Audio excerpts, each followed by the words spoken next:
It's helpful to think of hunger as a tree having 3 branches with 10 leaves. The first branch is the physical branch.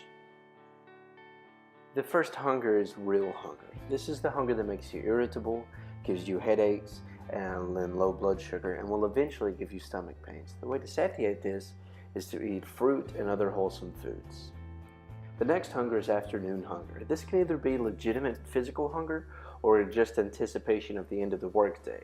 Either way, it's important to avoid the vending machines and go for something more wholesome like raw nuts. Next branch is the responsive branch. First up, the stress hunger. This is where you dive into a comfort food in times of distress. Maybe you should focus that energy on sculpting that perfect beach bod for summer.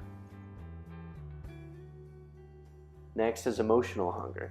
This is using food to feed your emotions rather than your stomach, whether it be fast food or a milkshake or diving into a big carton of ice cream after that rough breakup.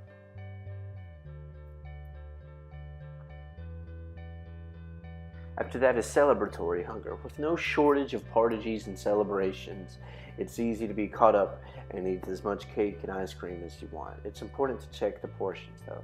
Next is visual hunger. In a society driven by visual images, it's important to recognize that just because you see food doesn't mean you have to eat it. A buffet is a perfect example of this. Next is PMS hunger.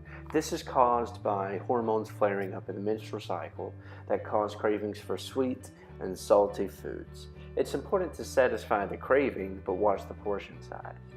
Next is the learned hunger. First up is distracted hunger. Perfect example of this would be sitting in front of the TV and mindlessly eating popcorn or going through a bag of chips. And now we come to bored hunger. Bored hunger is using food to fill up time as opposed to your stomach. Maybe you should take up a hobby like unicycling or knitting or cross-stitching or even cactus keeping. Do not use food to fill up this free time. Next is head hunger. Head hunger is simply eating what is thought of, like if I described the most juiciest, succulent ribs on the planet. So now that you have the 3 branches and the 10 types of hunger, use this knowledge to help control your hunger better.